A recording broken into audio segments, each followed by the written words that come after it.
A stone cell held no hope for most, but a few saw it as a puzzle waiting to be solved.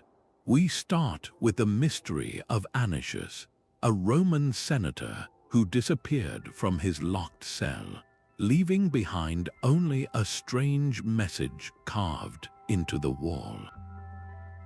This journey uncovers the 23 ingenious tactics used by ancient prisoners to achieve the impossible.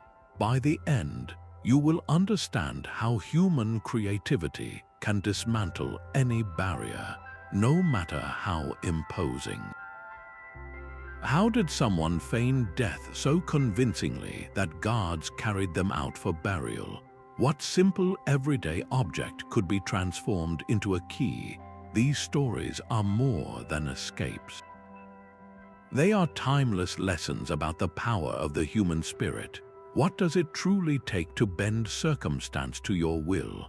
A prisoner's body, lying stiff and cold on the stone floor, was not an inmate but a key. The most successful escape artists understood that the greatest locks were not made of iron, but of the human mind. They mastered the art of deception, feigning fatal illness or death itself to exploit their captors' deepest instincts. Imagine the sheer willpower required to lie perfectly still while guards roughly checked for signs of life, to slow your heartbeat to a faint whisper, to hold your breath until your lungs screamed for air. Historical writers like Plutarch recorded instances where prisoners used simple substances, like soap held in the mouth, to produce a convincing foam. Others applied chalk or ash to their skin to mimic the pallor of death. The entire performance hinged on a critical vulnerability, the universal human reluctance to handle a corpse. Guards, often superstitious, would want the body removed quickly to avoid spiritual contamination or disease. This created the precious window of opportunity. The escapee, wrapped in a shroud and carried out as a dead man, had to wait for the perfect moment, often during the journey to a burial site outside the walls, to make their move. One flinch, one poorly timed breath meant not just recapture but almost certain execution. This method required no tools, only a profound understanding of psychology and a breathtaking level of courage. It was freedom won not by breaking stone but by bending perception. And while some prisoners manipulated the minds of their guards, others turned their attention to the very walls that confined them. A prisoner's wealth, carefully concealed from their captors, could whisper promises that shattered iron locks. While some escapees mastered the art of physical deception, others wielded a far more straightforward tool, the simple bribe. This tactic bypassed walls and bars entirely by targeting the one element of the prison that was never completely secure, the people guarding it. Guards in the ancient world were frequently men of modest means, susceptible to the allure of sudden riches. A prisoner with connections to the outside world or who had managed to hide a valuable object like a signet ring or a gold coin could begin a delicate negotiation. The goal was not a single transaction but the careful cultivation of an accomplice. It started small, perhaps with a guard turning a blind eye for a moment or bringing in slightly better food. Trust, or a profitable imitation of it, was built over time. The Greek historian Polybius recorded how these arrangements went far beyond a single open door. A bribed guard might provide a detailed map of the surrounding area, smuggle in tools for cutting through chains, or intentionally alter their patrol route to create a predictable window of escape. The greatest risk was betrayal. A guard could easily take the bribe and then report the prisoner, leading to swift and severe punishment. Therefore, the selection of the right guard was a matter of life and death. Prisoners looked for individuals who seemed disgruntled, those who complained about their pay, or those with known debts. It was a high-stakes game of psychology, assessing a person's greed and reliability. This method reveals a profound truth about containment. The most imposing fortress is only as strong as the will of the people who maintain it. But what about those who had no wealth to offer? Their path to freedom demanded a different kind of currency, one of sheer skill and painstaking effort. A spoon was never just a spoon in the hands of a determined prisoner. For those without wealth or the ability to perform a convincing death, freedom had to be carved from the most mundane objects available. This second tactic was a silent rebellion of pure ingenuity, a testament to the belief that any item could be repurposed if one possessed enough patience and vision. The process began with careful observation. A prisoner would study everything from the simple lock on their cell door to the consistency of the stone in their walls.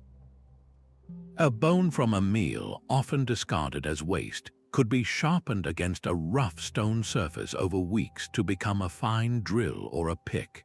A piece of straw, stiffened with saliva or a drop of stolen grease, could be manipulated to feel the internal pins of a primitive lock. Archaeologists working in places like Rome's Mamertine prison have uncovered evidence of this relentless creativity, finding shards of pottery meticulously sharpened into cutting tools and thin strips of metal, likely from a food bowl that had been painstakingly fashioned to mimic the shape of a key. The work was agonizingly slow, often measured not in days but in seasons. Every scrape of a spoon against granite had to be muffled, every change in the object's shape hidden from the guards' daily inspections. Prisoners became masters of sound, learning to distinguish the subtle clicks of a lock's tumblers, committing the sequence to memory so they could later replicate it with their crude, homemade tools. This method reveals a fundamental principle that severe limitation does not stifle innovation but rather forces it into being. When every resource is stripped away, the human mind focuses with incredible intensity on the few materials that remain, seeing potential where others see only refuse. It was a quiet, solitary battle of wits against iron and stone, where victory was measured in millimeters of progress. And while this solitary ingenuity could open a cell door, the world beyond the walls presented a new set of challenges that often required a different kind of key altogether. The quiet scrape of a tool against earth was a sound of hope, a declaration of war against the very ground that held them.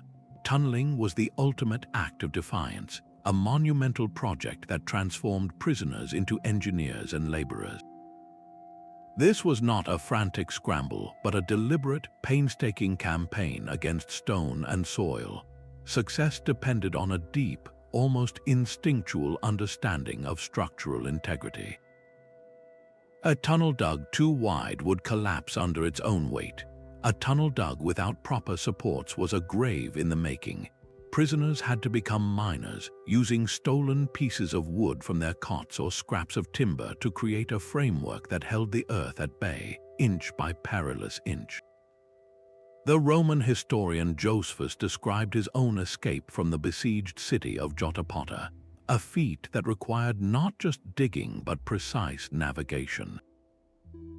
How do you ensure your tunnel emerges outside the walls and not in the middle of a guard patrol? They used crude methods, perhaps aligning their work with a distant landmark visible through a crack or judging direction by the feel of air currents. But the greatest challenge was hiding the evidence of their work. Where do you put tons of excavated soil without raising suspicion? Some mixed the fresh earth into the dirt of a prison courtyard garden. Others devised elaborate systems to disperse small amounts of soil through narrow windows, letting the wind carry it away, or hiding it in the folds of their clothing during exercise periods. This was almost always a collective effort, a conspiracy of the condemned. Men took shifts digging, standing watch for guards, and most importantly, maintaining the morale of the group over weeks or even months. The constant threat was not just discovery, but the psychological toll of working in cramped, airless darkness, with the ever-present fear of a sudden cave-in. This method represents the ultimate long game, proving that sustained, coordinated effort could literally undermine the most massive physical barriers. Yet, for every prisoner who sought freedom by burrowing beneath the walls, another chose a path that required not collective strength, but solitary cunning, the art of becoming someone else entirely. A new identity could be woven from stolen cloth and sheer audacity. While tunnels required months of labor and bribes demanded hidden wealth, disguise offered a far more elegant solution for the boldest of escapees. This was not merely about putting on different clothes, it was a complete psychological transformation. A prisoner had to shed their own identity, the posture of defeat, and the fear in their eyes to embody someone who belonged within the system they were trying to flee. The preparation was meticulous. They observed the guards not as captors but as subjects of study. How did the captain carry himself? What was the specific cadence of the night watchman's speech? Every detail mattered. Materials for the disguise were scavenged with incredible ingenuity. A blanket might be unraveled thread by thread to create a fake beard. Mud, soot, and crushed berries became makeshift dyes to alter the color of a tunic or simulate dirt under the fingernails of a laborer. The goal was to craft a persona so ordinary, so unremarkable, that it became invisible. The most successful escapes exploited moments of routine confusion. During a shift change, when dozens of guards were moving in and out of the gates, an extra figure walking with purpose might go entirely unnoticed. A public festival, with its influx of visitors and celebratory atmosphere, provided the perfect cover for someone pretending to be a merchant or a pilgrim. The Greek historian Xenophon wrote of prisoners who escaped by joining a religious procession, their heads bowed in feigned piety, moving step by step toward the open gates. The entire plan was a breathtaking gamble. A single cough at the wrong moment, a moment of eye contact with a suspicious guard, or a stumble in their practiced walk could mean instant exposure. This method proves that the most secure prisons often had a blind spot, the assumption that everyone inside was exactly who they appeared to be. It was an escape built on the subtlest of tools, social perception and self-control. But for those who could not walk out the front gate, another path remained, one that turned the prison's own environment into a means of deliverance.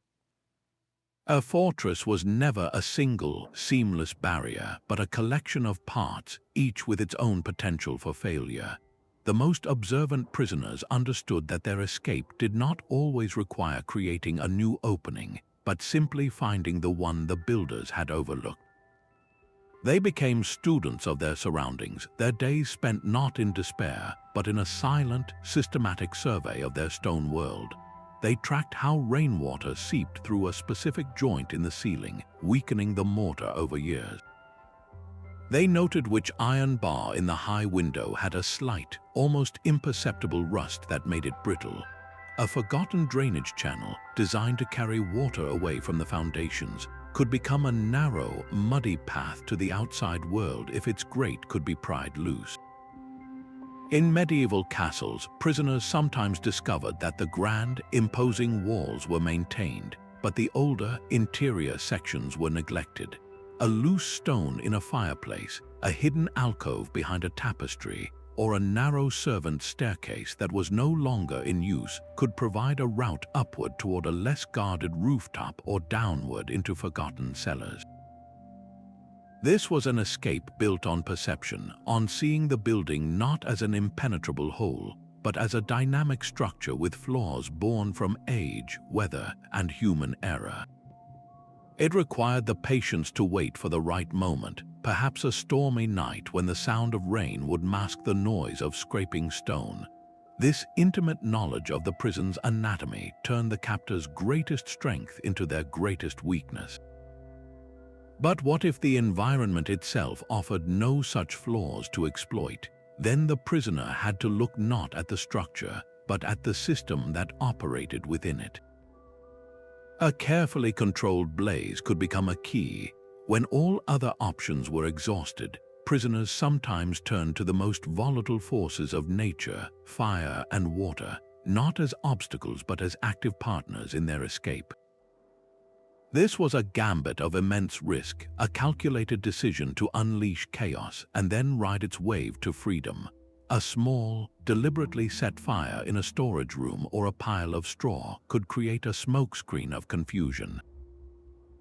Guards trained to watch prisoners would suddenly become firefighters, their attention diverted, their routines shattered by the alarm. In the ensuing panic, with everyone focused on containing the flames, a single figure could slip into the shadows and through an unguarded gate. But the danger was absolute. A shift in the wind could trap the escapee in their own inferno. The fire could spread too quickly, collapsing a roof or blocking the intended exit route. It was a tool that demanded an intimate knowledge of the building's layout and the behavior of fire itself. Water offered a different kind of opportunity. A prisoner in a lower-level dungeon might wait for a torrential downpour, knowing that ancient drainage systems were often inadequate. As water seeped and then poured into the cell, it could rise high enough to allow them to reach a previously inaccessible window grate. In some cases, the water's force could even weaken the mortar holding stones together, creating a new passage. Yet this method was a race against time. The rising water threatened drowning as much as it promised elevation, and the escape had to be executed before guards noticed the flooding and intervened. These elemental strategies reveal a mindset of absolute desperation and profound adaptability. The prisoner no longer saw themselves as a victim of their environment, but as a force within it, willing to gamble their life on the unpredictable power of nature. After such raw physical manipulation, a quieter, more psychological form of control emerged, one that weaponized not fire or water, but knowledge itself. A forged signature held more power than a battering ram. In empires built on bureaucracy, from Rome to Byzantium, a prisoner's most formidable weapon could be a simple piece of parchment. This seventh tactic, the art of forgery, did not break the system. It politely asked the system to open the door. The escapee needed to become a master of deception, not of the body, but of the written word. The challenge was immense. First, they required materials, a near impossible find in a barren cell. Ink might be concocted from soot mixed with water or wine. A sharpened bird bone or a sliver of wood became a pen. Parchment was the greatest hurdle, sometimes smuggled in by a bribed guard or carefully cut from the margins of a book allowed for religious observance. Then came the true test of skill, the replication of authority. The forger had to study the handwriting of a specific official, the legate or prefect whose orders the guards obeyed without question. They watched for the unique curl of a letter, the specific weight of a downstroke, all committed to memory. The language of the document was just as crucial. It had to be filled with the precise, pompous jargon of the state, referencing non-existent case numbers and invoking the correct legal statutes. The final, most dramatic step was the seal. An official wax seal authenticated any order. To forge it, a prisoner might press soft wax or even clay against a real document that passed briefly within sight, capturing a faint impression to be carefully enlarged and carved into a piece of stone or hardened bread. The entire scheme was a breathtaking act of intellectual arrogance. A successfully forged order might command the prisoner's immediate transfer to another facility due to a clerical error, or even their outright release by order of a higher court. The escape itself was the quietest of all. The prisoner would be handed the forged scroll, and a guard, seeing only the symbols of power he was trained to respect, would escort them directly through the main gate. It was a victory of mind over might, proving that the most rigid chains of command could be broken with a perfectly placed lie. This clever manipulation of routine and authority finds a parallel in an even subtler method, one that exploited not written rules but the unspoken rhythms of the prison itself. The prison's daily rhythm was a symphony of predictable sounds, and the most patient escapees learned to read the score. Every clank of a door, every shouted order, every footstep echoing in the corridor was a piece of data to be collected and analyzed. This was not an escape of force but of perfect timing. An inmate would spend weeks, even months, silently observing. They would note that the guard on the night watch always paused to lean against a specific wall for exactly 3 minutes around the second hour. They would learn that the changing of the guard at dawn was a 15-minute window of collective distraction as the tired night watch relayed information to the fresh day shift. The goal was to identify the fleeting moment when the system's vigilance dipped. This could be the instant 2 patrol paths crossed and both guards looked away from a vulnerable section of the wall, or the predictable lull after the midday meal when drowsiness set in. The escape itself was a burst of silent, precise movement. A prisoner might slip from a work detail into a shadowy alcove they had identified weeks earlier, knowing they would be unseen for the next 7 minutes.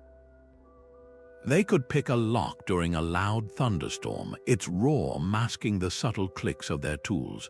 This method required a different kind of courage, not the explosive bravery of a fight, but the steady nerve to wait for a single, perfect opportunity and then to seize it without hesitation.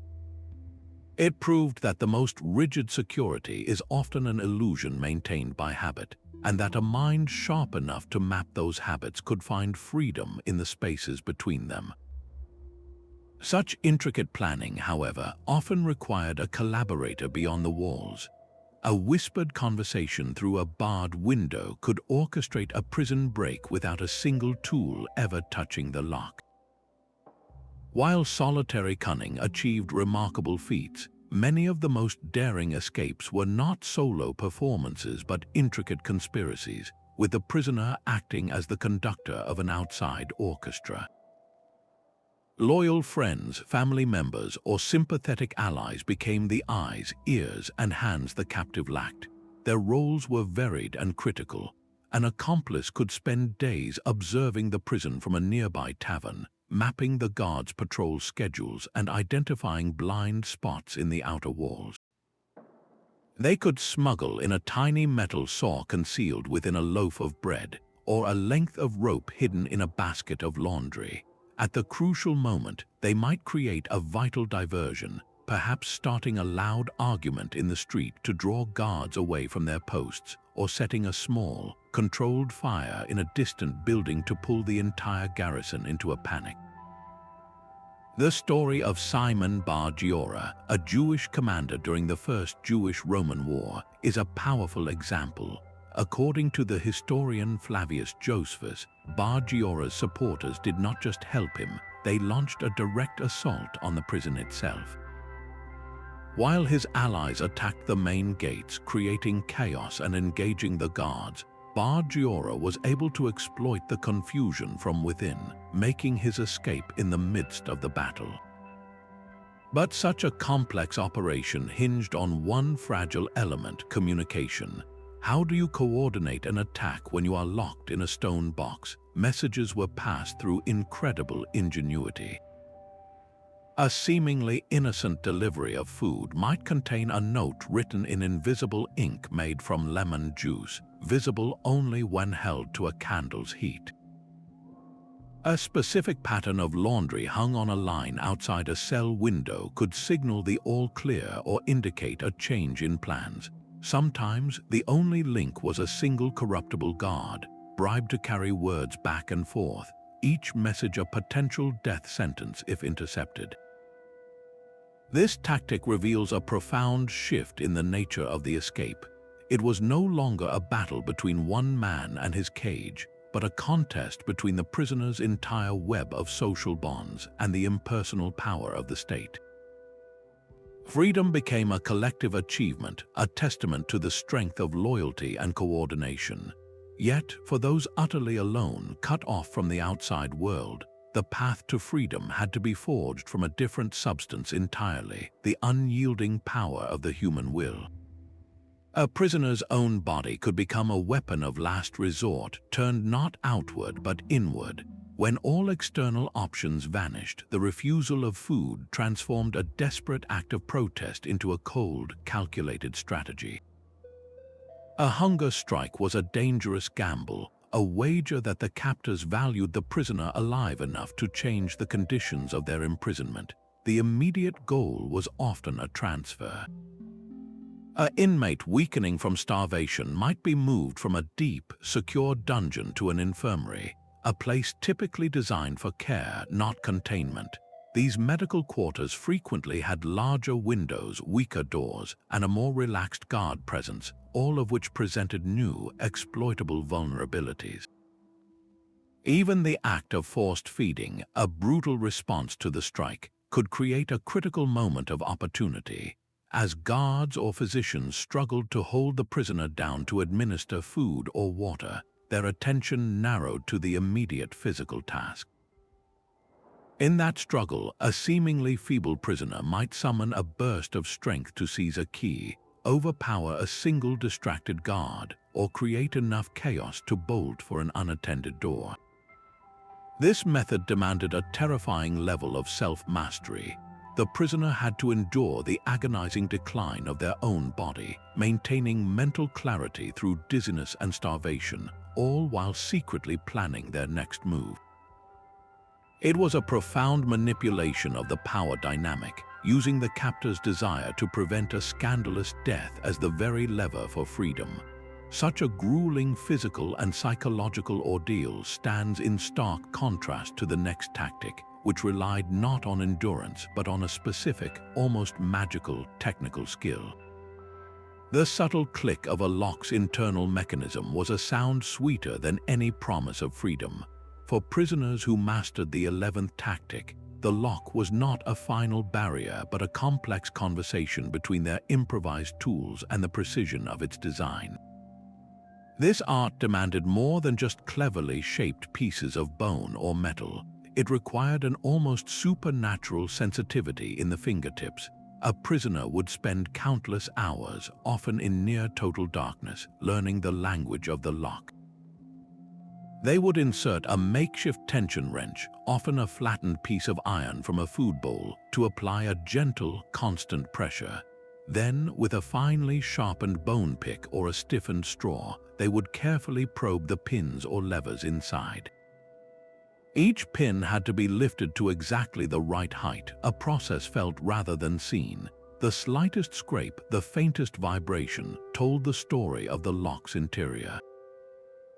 Success was a series of tiny, nearly silent clicks as each pin set into place, culminating in the final, satisfying turn of the mechanism. This skill was often honed on their own cell door lock during the quietest hours of the night, a dangerous practice that could lead to immediate punishment if a guard heard the faint scraping. But for those who achieved mastery, it represented the ultimate intellectual victory over their captivity. They had not broken the lock, they had convinced it to open. This deep understanding of mechanics and patience stands in stark contrast to a method that required no tools at all, only a profound and terrifying command over the body itself. A body could be reshaped by sheer desperation. While the lockpicker relied on delicate tools, the contortionist possessed a more personal and painful instrument, their own physical form. This 12th tactic was a brutal testament to the mind's power over matter, where freedom was measured in fractions of an inch and paid for in dislocated joints. It began with a prisoner's agonizingly slow survey of their cage, not for tools or bribes, but for imperfections in the architecture. They would find a narrow window grate, a crack in the stonework just a little wider than a hand, or a forgotten air vent leading to an outer wall. The gap would seem laughably small to any observer, but for the determined, it became a mathematical problem of bone and cartilage. The preparation was a private ordeal of pain. In the darkness of their cell, they would perform excruciating stretches, pushing their limbs beyond natural limits, secretly training their body to fold in ways it was never meant to. Some, through disciplined practice, could temporarily dislocate their own shoulders, reducing the width of their frame to slip between iron bars. The actual escape was an exercise in controlled suffering. Every movement was slow and deliberate, a careful negotiation with their own anatomy. They had to exhale fully, emptying their lungs to shrink their chest cavity, and then contort their body through the impossible opening, often enduring scrapes, bruises, and the grinding protest of bones. Success depended on an intimate knowledge of their physical limits and the cold courage to surpass them. This was not a method for everyone, but for those of smaller stature or unimaginable will. It proved that the most formidable barrier could be overcome if one was willing to endure the price. Such a raw, physical struggle against immovable objects finds a strange parallel in a tactic that harnessed the most unpredictable and powerful forces of all, the elements themselves. A storm's fury could be a symphony of freedom to a listening prisoner. The 13th tactic transformed nature's chaos into a precise instrument of escape. A howling gale did more than rattle the windows, it drowned out the sound of a saw cutting through iron bars. A thick, impenetrable fog rolling in from the sea did not just obscure the landscape, it erased the outer walls from view, rendering distant guard towers useless. A prisoner planning such an escape became an amateur meteorologist, studying the subtle signs of changing seasons and shifting winds. They learned to read the sky, to feel the drop in pressure that foretold a blizzard, or to recognize the peculiar stillness that often precedes a torrential downpour. This was not a desperate flight at the first sign of bad weather, but a patient, calculated wait for the perfect alignment of conditions. An escape planned for a moonless night was good, but an escape planned for a moonless night during a raging thunderstorm was nearly flawless. The flash of lightning could momentarily blind a sentry, while the immediate crack of thunder would mask any incidental noise, from the crunch of gravel underfoot to the soft thud of a rope hitting the outer wall. This method required a profound harmony with the environment, a willingness to subsume one's own timing to the rhythm of the natural world. It was freedom won not by fighting the elements, but by inviting them in as collaborators.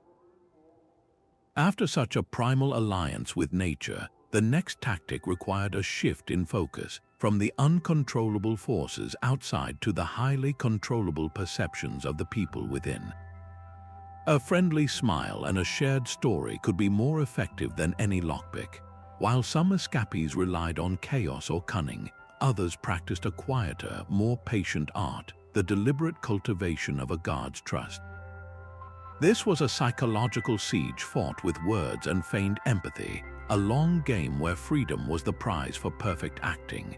The prisoner began by observing their jailers not as uniformed obstacles, but as individuals. They learned a guard's name, listened for hints of his worries, his family troubles, or his dissatisfaction with his own superiors. Then, the prisoner would initiate carefully calibrated conversations. They might offer a sympathetic ear, share a harmless anecdote, or express a seemingly genuine interest in the guard's life. The goal was to erode the professional boundary, to transform the relationship from captor and captive into something resembling familiarity, or even a one-sided friendship. A guard who saw a prisoner as a person rather than a number might become careless. He might linger to chat, leaving a cell door unlocked for a moment longer than protocol allowed. He might unknowingly reveal a critical piece of information, like the exact time the night watch changed or a weakness in the outer wall's patrol route. In the most successful cases, this manufactured bond could lead to small, escalating favors. A guard might be persuaded to look the other way for a few precious minutes or to smuggle in a small tool disguised as a personal gift. This tactic exploited a fundamental vulnerability in any prison system, the human need for connection. It proved that the strongest walls could be undermined by a few well-chosen words delivered with a convincing smile. But this subtle manipulation of perception finds a perfect partner in the next tactic, which required the escapee to vanish not into the shadows, but into the bustling life of the city itself. The most brilliant escape sometimes meant never leaving the building. In a masterstroke of reverse psychology, the 15th tactic saw prisoners vanish not beyond the walls, but deeper into the prison's own forgotten heart. While guards and hounds scrambled into the surrounding countryside, the escapee was already safe, hidden in plain sight within the very complex they were supposed to have fled. This required an intimate, almost architectural knowledge of the prison that surpassed even that of its keepers. The escapee had to know of the dusty attic space above the barracks, accessible only by a loose ceiling tile. They had to recall the existence of a disused storage room behind a false wall in the kitchens, or the narrow maintenance crawlspace that ran parallel to the main sewer line. These were spaces untouched for years, layered with grime and forgotten by the daily routines of the institution. The waiting was its own special kind of torture. Crammed into a dark, airless void, the escapee had to remain perfectly silent for days, listening to the frantic shouts of their pursuers just feet away. They survived on scraps of food smuggled for the attempt or went without, their thirst a burning agony. Every cough, every sneeze, every rustle of their clothing was a potential death sentence. This was a profound test of nerve, a gamble that the searcher's initial impulse would be to look outward, not inward. It exploited a fundamental flaw in human logic, the assumption that a fugitive's only goal is immediate distance. By the time the guards considered the possibility that the prisoner had never left, the trail was cold and their vigilance had relaxed, creating the perfect moment for the escapee to simply walk out a side gate, disguised perhaps as a laborer or a visitor, long after anyone was looking for them inside the walls. This clever deception, hiding within the enemy's camp, finds a perfect partner in a tactic that required not just hiding, but a complete and total transformation of self. A perfectly timed crash could be more valuable than a key. When direct force was impossible, prisoners turned to the ancient art of misdirection, orchestrating chaos to create a fleeting but priceless moment of opportunity. This 16th tactic was a collaborative performance, a brief play staged for an audience of guards. The goal was simple: to pull every eye in one direction, so a single figure could slip away in the opposite. The methods were limited only by ingenuity. A group of prisoners might stage a loud, convincing brawl over a meager meal, their shouts and the sound of scuffling drawing guards rushing to break it up. Another might deliberately overturn a heavy wooden table, the explosive crash echoing through the stone halls and focusing all attention on the source of the noise.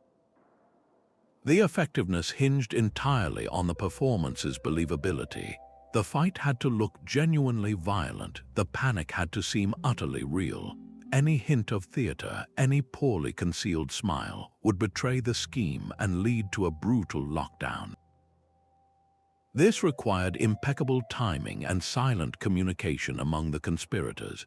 A nod, a hand signal, or a specific cough could be the cue to begin the spectacle.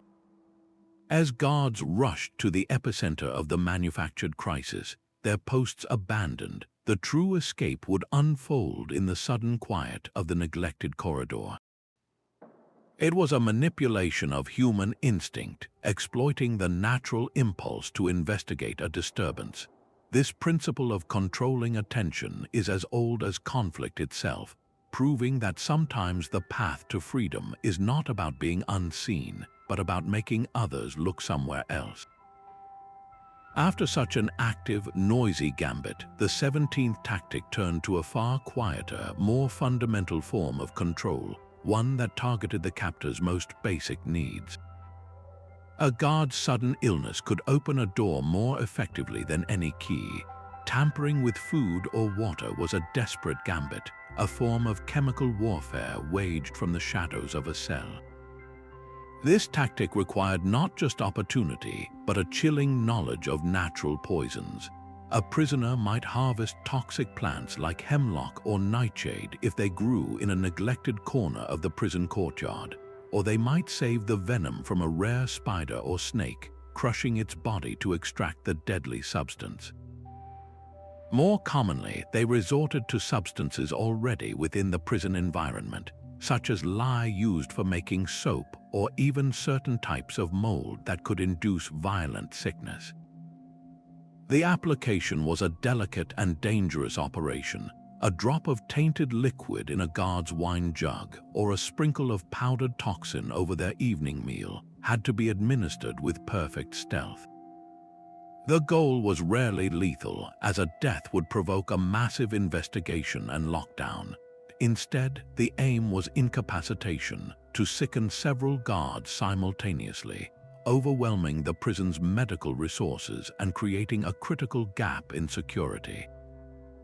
This method carried immense moral weight and physical risk.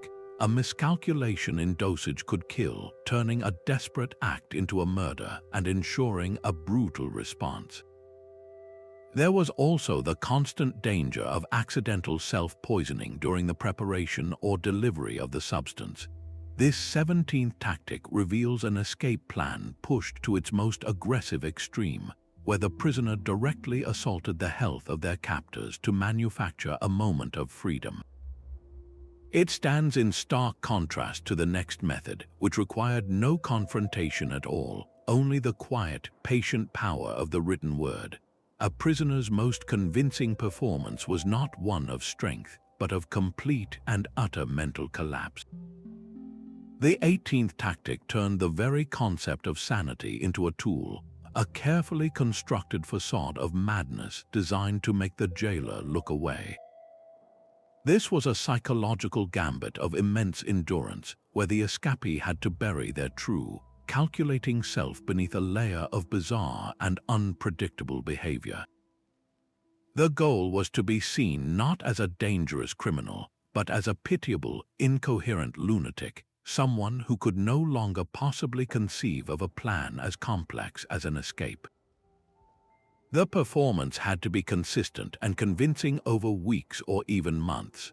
A prisoner might start by muttering nonsense rhymes to themselves, then progress to having animated conversations with invisible companions.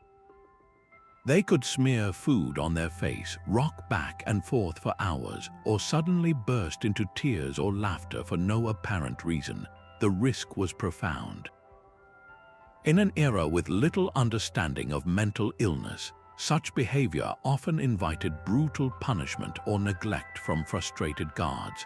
The prisoner had to endure this mistreatment without breaking character, reinforcing the illusion of their insanity with every blow they absorbed. The payoff, however, was a gradual relaxation of security. A guard is far less likely to search the cell of a man who appears to be eating his own straw mattress.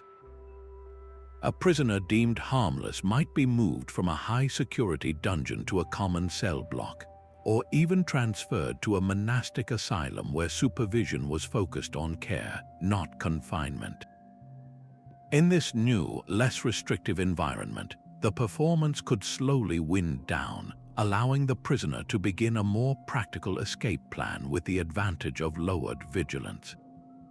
This method demonstrates a chilling principle that being perceived as completely broken could be the first step toward becoming truly free. It was a victory of the will paid for in daily humiliation. Such a profound act of mental endurance finds its physical counterpart in the next tactic, a test of the body's absolute limits. A blanket, torn quietly into strips and braided through the night, could become a ladder to the stars. While other methods relied on stealth or deception, The 19th tactic was one of pure, audacious physical confrontation with the prison's most imposing feature, its outer walls. This was an escape for the strong, the agile, and the utterly fearless. The creation of the rope itself was a testament to patience. Each strip of cloth or stolen strand of hemp knotted together with painstaking care, its strength tested in secret against the prisoner's own weight. The grappling hook was an even greater challenge, often fashioned from a heavy iron meat hook smuggled from a kitchen or the rusted leg of a cot, bent into shape and lashed securely to the rope's end. The moment of the attempt was a heart-stopping gamble. Under the cover of moonless darkness or a rain-swept sky, the prisoner would hurl the grapple upward, the clang of metal on stone echoing like a gunshot in the silence. A single miss, a scrape that was too loud, meant immediate discovery. If the hook caught, the real trial began, a desperate climb up a sheer, often slick surface. Muscles burning, fingers raw, the prisoner would ascend hand over hand, their body exposed against the wall's face. Every second was a race against the patrol's return, every glance downward a confrontation with the fatal drop below. This method required not just physical power but an iron will to ignore the dizzying height and the ever-present threat of a sentry's cry. It was the most direct and visually dramatic of all escapes, a literal ascent from captivity into the free air above. But for every prisoner who looked up toward the sky, another saw potential in the dark, forgotten passages that led down. The murky water of a castle moat was not a barrier but a path. For prisoners held in fortresses surrounded by water or those with access to ancient, crumbling sewer systems, the 20th tactic was a desperate plunge into the unknown. This was an escape defined by pure physical ordeal, a gamble that tested the limits of human endurance against filth, cold, and darkness. The swimmer had to contend with more than just the guards on the walls above.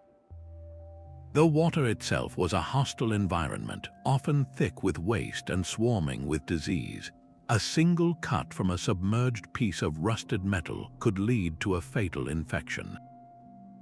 Strong, unpredictable currents in an underground aqueduct could smash an escapee against stone walls or pull them into deeper, airless tunnels. The challenge was not merely to swim, but to navigate blindly, often in total blackness, feeling their way along slimy walls, hoping each breath of foul air was not their last. This method required a profound shift in perspective. The very feature designed to make the prison impregnable, the deep moat or the complex sewer, was reimagined as its greatest vulnerability.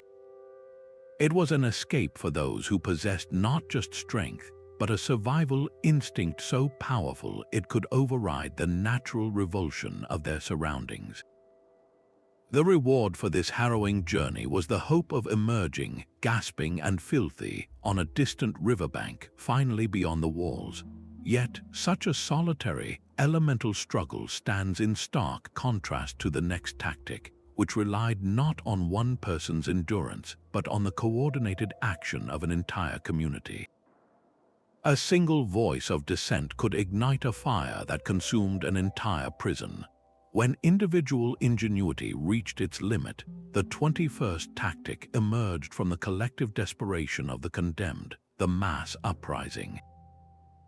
This was not a quiet slip into the shadows, but a thunderous explosion of coordinated defiance, a gambit where freedom was won not by hiding, but by overwhelming the system through sheer force of numbers. The foundation of such a revolt was not built in a day.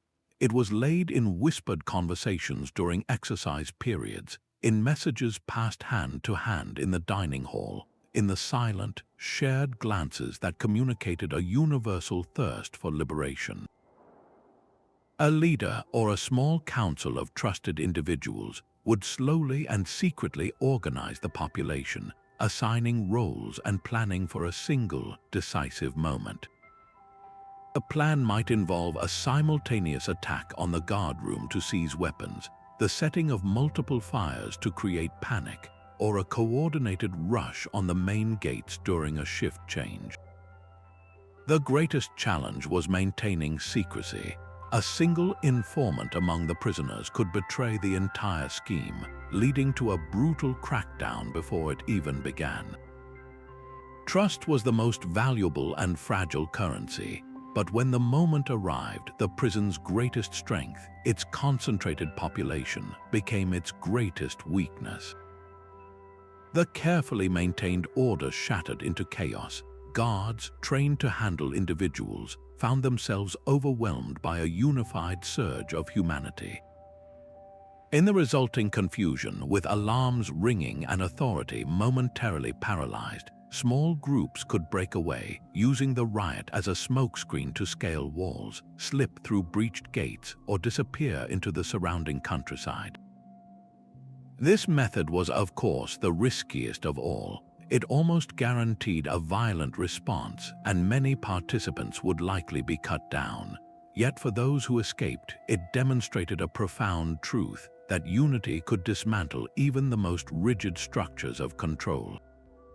From the explosive power of the collective, we now turn to a final, far more intimate form of cunning, a tactic that relied on the escapee becoming a ghost in the machine of their own captivity.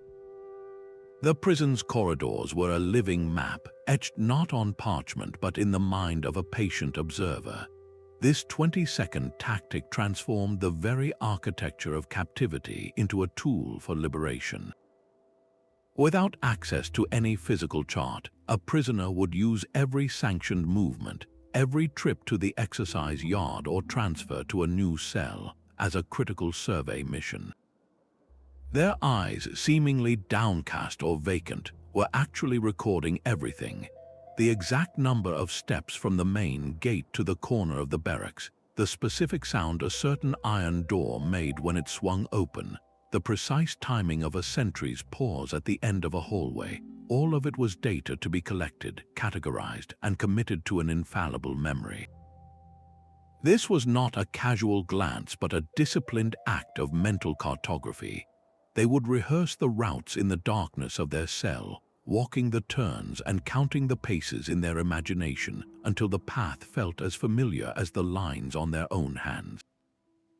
The value of this mental map became priceless during the chaos of an escape attempt.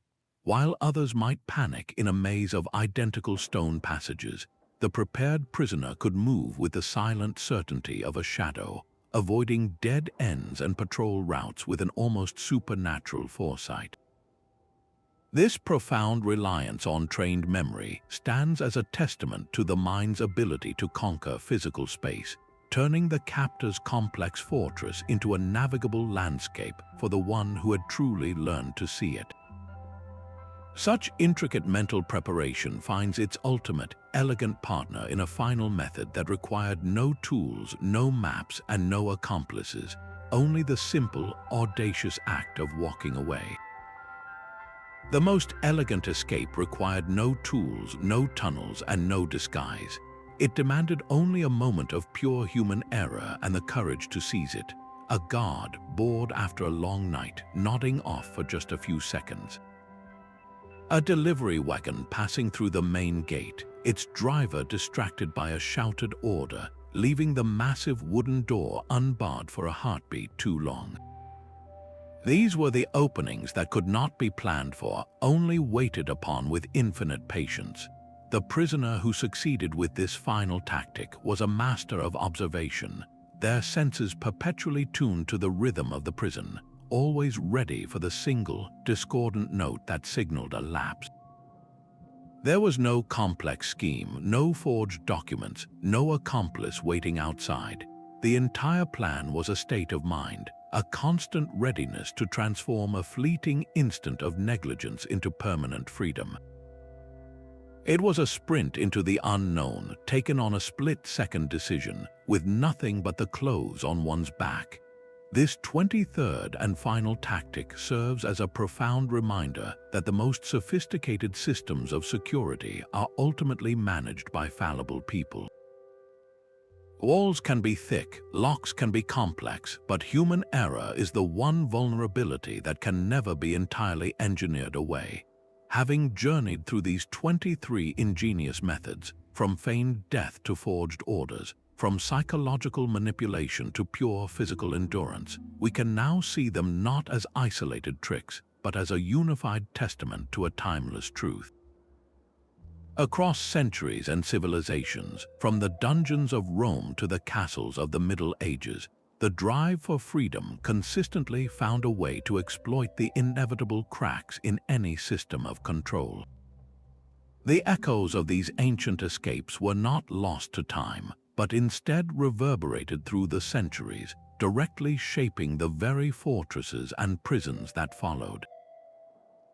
Medieval castle builders, having studied the fall of Roman strongholds, designed their dungeons with a newfound paranoia. They remembered the prisoners who tunneled, and so laid stone floors directly on solid bedrock. They recalled the feigned deaths and instituted strict protocols for handling the deceased. The simple barred windows that proved vulnerable to contortionists were replaced with narrow, slitted openings, barely wide enough to admit a hand. Every ingenious escape from antiquity became a lesson in vulnerability, a problem to be solved by the next generation of jailers. This created an endless, escalating duel between containment and liberation. The legendary escapes from impregnable castles like Sheit Diff or the Tower of London owe a deep, often unacknowledged debt to the original blueprints of cunning devised in Roman cells and Greek oubliettes. The methods refined over centuries, of course. The basic bribe evolved into sophisticated networks of corruption. The forged document became an entire industry of espionage. Yet the core principles remained strikingly consistent because they were rooted in an unchanging target, human nature itself. The guard who could be bribed, the lock that could be picked, the moment of distraction that could be exploited, these were constants. This legacy is a testament to the enduring power of a single idea, that no system of control can ever be perfect because it must always be managed by imperfect people. The struggle for freedom is not a series of isolated events, but a continuous thread woven through the fabric of history, with its pattern first set by those ancient prisoners who dared to see their walls not as a finality, but as a challenge. From feigning death to scaling walls, the stories of these 23 ancient escapees form a thrilling tapestry of human cunning and determination. We have journeyed through a landscape of stone and iron, witnessing how desperation was the mother of unimaginable invention. A simple spoon became a key, a guard's superstition became a doorway, and a prisoner's own willpower became an unbreakable tool. These narratives transcend their historical settings, offering timeless lessons in resilience and strategic thinking. They demonstrate that the most imposing barriers, whether made of stone or of our own fears, are never absolute.